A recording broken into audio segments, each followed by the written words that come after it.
But your analysis implies that totalitarian government would be more rational, because the decisions wouldn't be made by voters who have no stake in the outcome. More rational in terms of their own interests, but the interests may be different. That's all I'm saying. More rational in the sense that you may find a well-defined group who has more power and can push outcomes, while in a democratic government you have to persuade voters to vote in your favor, and the ease of persuading them will depend upon the type of interest group involved and so on. So the outcomes will be different. It won't necessarily systematically favor always any one group. It'll be a more mixed picture. But you said Social Security was the same in the two types. Turned out to be the same. But that's not. It's not different. I don't know if we have a theory. The problem there is about all I'd be willing to say on that issue was that there have been voting theories that have claimed that Social Security would be more important on the democratic governments, particularly as a function of age distribution and so on, because they took the voting model seriously and they worked out some implications. That doesn't seem to be true. A good alternative theory as to why it shouldn't make a difference, I don't think that's well articulated. I certainly don't feel I have it. Mulligan didn't have one in his paper. Nevertheless, I thought it was an important paper, again pointing out that basic voting models, simple or sophisticated, don't seem to work very well in explaining a lot of the important differences that we see. The challenge, a challenge I don't think has been met yet, is to have a good understanding of the class of activities where you see significant differences and the class of activities where you don't see many differences. And I think we don't know that yet. Take a much simpler story. Do representative systems do decentralized political democratic systems go to war more than, say, parliamentary, more centralized type of systems? Do they have different governmental policies? Do they spend more of the national income? There are economists who have been writing lately who claim there are systematic differences and that the more centralized system, the more parliamentary type system, spend a larger fraction of their income. Now, other people have challenged that.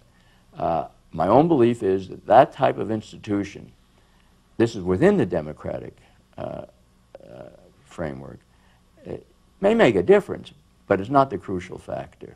That in both systems you're going to find that interest groups of a very similar nature are going to rise to power. So it's no surprise that throughout Europe and maybe to a lesser extent, but nevertheless also in the United States, environmental issues are becoming much more important, and environmental groups are becoming more powerful. That all these systems want to impose tariffs and protect domestic industries, whatever type they are. And you can go on that. They've all increased greatly in entitlement spending since the late 60s. It all started pretty much around the same time, and it's grown rapidly, more in Europe than in the United States. It's worth trying to explain.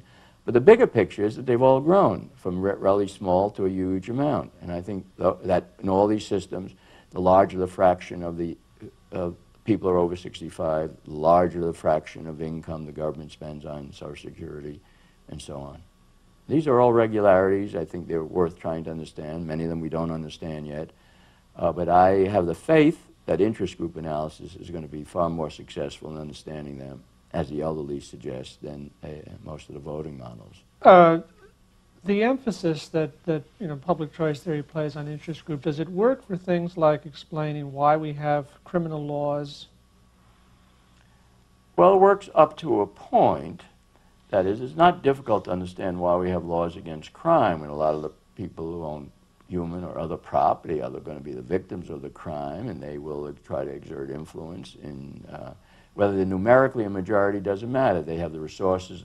See, one of the things that public interest group analysis stresses is not simply numerical majorities that count, that through expenditure you can give voice to the strength of your belief, how important it is to you. I thought it was the opposite. The larger the group, the harder it is to, the more serious the problem of free riding. Oh, it is. I'm not saying large groups are better.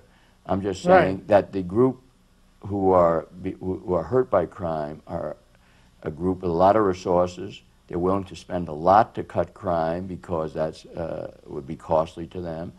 and that the interest group analysis stresses that you get something like a compensation principle that the compensation principle says that if you look at a public policy, then we should adopt the policies that where the amount gained by the gainers is greater than the amount lost by the losers. As a welfare criterion, one can argue about that. From a positive theory, the interest group analysis says that the gainers are going to be willing to spend up to the amount they gain, and the losers are willing to spend up to the amount they're losing in order to block such a policy. And therefore, if their power is symmetrical, you expect policies to be adopted which would have a net gain to society. Now, all these spending may be wasted resources, but you'd adopt policies that had a net gain. I think the crime has been largely an issue that the cost to society, to the many individuals of the criminal activity is great, and they, one way or another, spend a lot of resources to block it. Now, how they overcome the free rider principle, good question. The interest group analysis doesn't have a good answer for that, but that they will be willing in the aggregate to spend a lot is no question about that. The part about crime that puzzles me more is why, despite the rapid rise in crime we had from 60 to 80 in the United States, 20-year period, where I couldn't see any powerful interest group benefiting from that, we took very little action to stop that rise until the 80s came along, and then we began to move more in that. That has always bothered me, why it took us so long. Well, I think part of the reason may be that the courts have been sort of taken out of the interest group process as we design institutions to resist interest group pressures. No, and the courts are certainly an institution that's probably more resistant than most of than certainly the executive or the legislative branches, which are more directly related. That may well be that the courts, not being subject to this pressure, followed some theories or whatever. I'm not sure what the courts were following in this, but eventually the interest groups got to them too, maybe through appointments or whatever, and you got a whole new assessment going on there. If public choice is going to be a fruitful theory of criminal justice system, doesn't it have to be able to explain differences in criminal laws across states and across countries as a function of difference in interest group pressures, yes, that would be the goal, yeah. And your question is, how well does it succeed at that? I don't know. I don't think there's any work. Yeah, right. So that's why I say I don't know. But yes, that should be the goal. That's what you want to explain. Yeah. Can we do it? Well, you know, it remains to be seen when people start trying to do it. The interest group analysis has really not been applied that much to the criminal area. It's kind of interesting. I know in my own work, it was clearly a normative analysis. This is what the government should be doing, not in terms of what they did do. Now, I did try to say, well, you look at some crude properties that are more serious crimes are punished more seriously, et cetera. It seemed to be working in the right direction. But that was the extent to which I've done it. Most of the literature that I know of has followed along those lines, either doing empirical work, just looking at some effects, or asking what the government should be trying to do. I think it is a very important question to try to understand what are the laws that we get in the criminal area and how can we understand them. And as I said, you know, just a few minutes ago, I've been puzzled by what happened in the 60s and 70s, that we didn't get a quicker response. But we would want to go across countries. Why does the U.S. have capital punishment? Mildly, and the other countries in Europe don't have any, and a lot of other differences, I assume.